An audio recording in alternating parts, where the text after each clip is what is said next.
મુદ્દાની વાત કરીએ તો અમદાવાદ શહેરમાં કાયદો અને વ્યવસ્થા જાળવવા શહેર પોલીસે શરૂ કરેલી સખત કાર્યવાહીએ શહેરમાં ગુનાહિત પ્રવૃત્તિઓ પર અસરકારક બ્રેક લગાવી છે।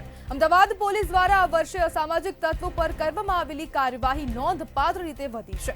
વર્ષની અંદર અત્યાર સુધી 1006 જેટલા આરોપીઓ વિરુદ્ધ પાસા અંતર્ગત કાર્યવાહી કરીને તેમને રાજ્યની વિવિધ જેલોમાં મોકલવામાં આવ્યા છે। ડિસેમ્બર અંત સુધી આ આંકડો 1200 સુધી પહોંચવાની શક્યતા પણ વ્યક્ત કરવામાં આવી છે। 2023-24ની સરખામણી આ કાર્યવાહી 30% જેટલી વધારે છે। તડીપારની કાર્યવાહી પણ એટલી જ કડક રીતે અમલમાં મુકાઈ છે। 2218 જેટલા અસામાજિક તત્વોને શહેર બહાર તડીપાર કરવામાં આવ્યા છે, જેનાથી ગુનાખોરીનું વર્ચસ્વ ઘટ્યું છે।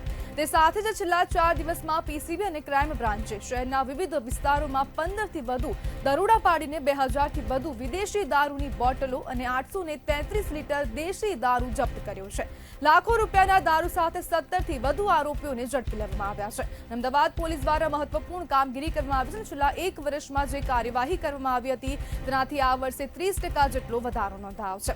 જે સામાજિક તત્વોને કાબૂમાં લેવા માટે પાસા અને તડીપારનો એક્શન પ્લાન હવે તૈયાર કરવામાં આવ્યો છે। શહેરમાં પીસીબીના દરોડા અને 2000થી વધુ વિદેશી દારૂની બોટલો જપ્ત કરવામાં આવી છે। ત્યારે સાથે પોલીસ કંટ્રોલ રૂમના ડીસીપી રીમા મુનશી જોડાઈ ગયા છે। મેડમ, 2023ની સરખામણીમાં આ વર્ષે હવે 30% વધુ કામગીરી કરવામાં આવી છે, શું કહેશો?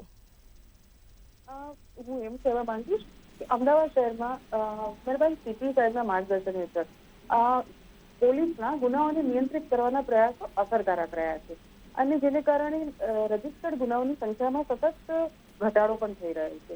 Proactive policing, community policing, CCTV network, focus on improved detection, use of data analysis and artificial intelligence, આ બધાનું એટલે કે combination of enhanced surveillance, technological advancement અને કમ્યુનિટી સેન્ટ્રિક પોલીસ ઇનિશિયેટિવ, આ ઉપરાંત અમુક એડમિનિસ્ટ્રેટિવ રિફોર્મ, આ બધાએ અમારા 30% એફર્ટ્સ વધ્યા અને જેના લીધે અમે લોકો નાગરિકોને સેવા, સુરક્ષા અને શાંતિમાં વધારો કરી શકીએ।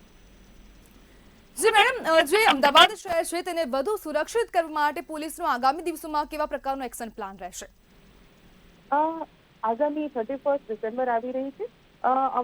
શહેરની ક્રાઇમ બ્રાન્ચ દ્વારા એક તો એનહેન્સ વુમન સેફ્ટી મેજર્સ પર કામ કરવાનું ચાલુ કરી દીધું છે। 30 દિવસની એક્સટેન્સિવ ડ્રાઈવ આપવામાં આવેલી છે કે જે વુમન સેફ્ટી માટેની જ છે અને પેટ્રોલ ઓપરેશન એમાં કરવામાં આવે છે અને રીક્લેમિંગ પબ્લિક સ્પેસીસ કે જે જગ્યાએ એ લોકોને વધારે મિસબિહેવ અથવા તો હેરેસમેન્ટ ટાઈપનું ફિલિંગ થતું હોય એ જગ્યાઓ આઈડેન્ટિફાઈ કરી અને પોલીસ યુનિફોર્મ અથવા તો સિવિલમાં વધારે ત્યાં પેટ્રોલિંગ રાખે અને આ હોટસ્પોટ્સને ડાયલ્યુટ કરી શકીએ અને વુમન ત્યાં સેફ ફીલ કરે, આ પ્રકારનો એક વુમન સેફ્ટીના મેજર્સ લેવામાં આવશે।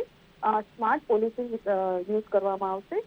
પ્લાનિંગ અને એડવાન્સ ટેકનોલોજીથી અમારા ક્રાઇમના જે હોટસ્પોટ છે એને આઈડેન્ટિફાઈ કરી અને ત્યાં પ્રોએક્ટિવ પોલીસિંગ કરી અને આ હોટસ્પોટ ઉપર કોઈ પણ ગુનાઓ ન થાય એના માટેના પૂરતા પ્રયાસો કરવામાં આવશે। આ ઉપરાંત સાયબર ક્રાઇમ, ફોરેન્સિક સાયન્સ અને આ તમામની ઉપર ફોકસ અપ્રોચ રાખવામાં આવે છે। ઉપરાંત પોલીસ સ્ટેશનના સ્ટાફને અને ઓફિસર્સને ન્યૂ ક્રિમિનલ લોઝ અને એડવાન્સ ટેકનોલોજીથી એ લોકોને ઓપરેશનલ કેપેબિલિટીઝમાં પણ વધારો કરવામાં આવી રહ્યો છે।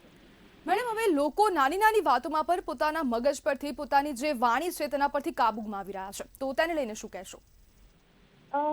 એકચ્યુઅલી હું તો એઝ અ ઓફિસર અમે લોકો જ્યારે આપણે પબ્લિકની સાથે ડીલ કરતા હોઈએ છીએ ત્યારે મોટાભાગે એવું જ જોવા મળે છે કે અમુક સાયકોલોજીકલ ફેક્ટર્સ છે અને લેક ઓફ સેલ્ફ કંટ્રોલ કહી શકાય। ઘણી વખત આપણા રેકોર્ડ્સ ઉપર, પોલીસના રેકોર્ડ્સ ઉપર એવું આવે છે કે ઘણા મેળાવડા, મિલકત અંગેના વિવાદ, કૌટુંબિક વિવાદ અથવા તો કોઈ નાના વિવાદો હોય એમાં હથિયારોથી હુમલા થાય છે। એટલે કે લોકોને સામાજિક વિવાદ અને ગુનાહિત કૃત્ય વચ્ચેની જે પાતળી ભેદરેખા છે એ સમજવી ખૂબ જરૂરી છે। ઇમ્પલ્સ કંટ્રોલ અને ઇમોશનલ રેગ્યુલેશન એ આ તમામ બાબતો વ્યક્તિગત છે, એના ઉપર સેલ્ફ કંટ્રોલથી જ આપણે આ પ્રશ્નો સોર્ટ આઉટ કરી શકીએ અને આ માટે સમજ અથવા તો અન્ડરસ્ટેન્ડિંગ ડેવલપ કરવી જરૂરી બને। જી બિલકુલ મેડમ, જોડવા બદલ આપનો આભાર। અમદાવાદમાં ચાલુ વર્ષે 1006 જેટલા આરોપીઓની સામે પાસા હેઠળ કાર્યવાહી કરવામાં આવી છે અને વિવિધ જેલોમાં તેમને ધકેલવામાં આવ્યા છે। પીસીબીએ ગુનાખોરી સામે આક્રમક કાર્યવાહી તેજ કરી છે।